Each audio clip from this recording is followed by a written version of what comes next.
મહિનાના અંતમાં માવઠું થવાની અંબાલાલ પટેલની આગાહી। 28મી નવેમ્બરે માવઠું થવાની અંબાલાલ પટેલની આગાહી। બંગાળના ઉપસાગરમાં સિસ્ટમ બનતા માવઠાનું અનુમાન।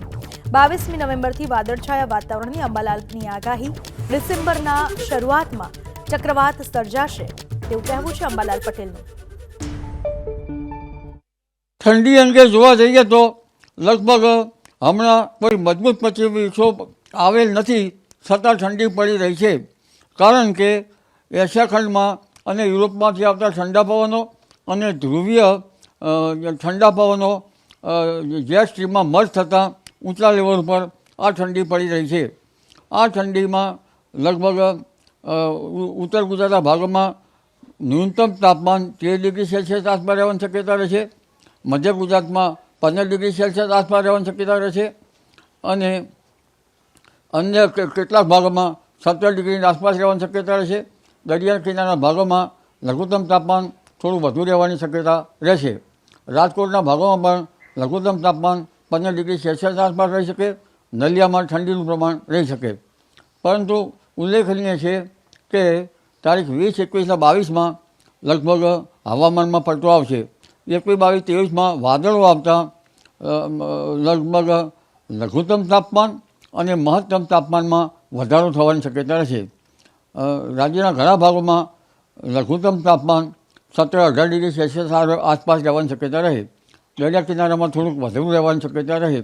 દક્ષિણ ગુજરાતના ભાગોમાં પણ 18-19 કે તેની આસપાસ રહેવાની શક્યતા રહે અને ઉત્તર ગુજરાતના ભાગોમાં પણ 17 ડિગ્રી સેલ્સિયસ આસપાસ રહેવાની શક્યતા રહે। મહત્તમ ઉષ્ણતામાન 31 ડિગ્રી સેલ્સિયસ આસપાસ થવાની શક્યતા રહે। એટલે હાલની ઠંડી જાણે ગાયબ થઈ ગયું હોય તેવું જણાશે। સામાન્ય આંશિક સવારના પહોરમાં કંઈક ઠંડક વર્તાશે। પણ ઉલ્લેખનીય છે કે બંગાળના ઉપસાગરમાં હાલમાં તારીખ 17-18માં લગભગ 18-19માં અરબ સાગરમાં એક લો પ્રેશર બનવાની શક્યતા રહેશે અને શ્રીલંકાના દક્ષિણ પશ્ચિમ ભાગમાં પણ એક હવાનું હળવું દબાણ ઊભું થવાની શક્યતા છે। આ દબાણ ધીરે ધીરે ભારતના દક્ષિણ કોસ્ટમાં આવવાની શક્યતા રહેશે। થાઇલેન્ડમાંથી આવતા અવશેષો પણ આવવાની શક્યતા રહેશે। એટલે લગભગ તારીખ 24થી અથવા તો આ માસના અંતમાં 28, 29, 30 તારીખમાં અને ડિસેમ્બરની શરૂઆતમાં એક ચક્રવાત બનવાની શક્યતા રહેશે। કદાચ આ ચક્રવાત ભીષણ પણ હોઈ શકે। દરિયા કિનારાના ભાગોમાં 100 કિલોમીટર ઉપરના પવનો ફૂંકાવાની શક્યતા રહેશે। તારીખ 2 ડિસેમ્બરમાં પણ બીજું એક હવાનું હળવું દબાણ ઊભું થવાની શક્યતા રહેશે અથવા તો દેશના પૂર્વીય દેશોમાં કંઈક સિસ્ટમ બનવાની શક્યતા રહેશે। એટલે ડિસેમ્બરમાં અને નવેમ્બરમાં બે વાવાઝોડા કદાચ બની શકે, જેમાં એક ડીપ ડિપ્રેશન પણ બની શકવાની શક્યતા રહેશે, જેની અસર તળે ગુજરાતના હવામાનમાં પલટો આવવાની શક્યતા રહેશે।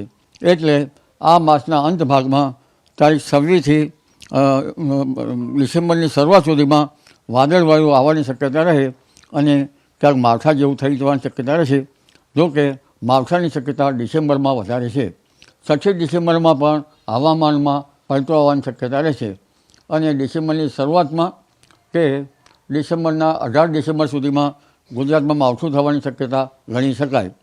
જેની આ શક્યતાના પગલે જોવા જઈએ તો લગભગ સૂર્ય જેમ જેમ દક્ષિણાવર્તી થતો જાય છે તેમ તેમ પશ્ચિમ વિક્ષોભ લગભગ નીચા આવવાની શક્યતા રહેતા રાજ્યનું હવામાન પલટાઈ શકવાની શક્યતા ગણી શકાય।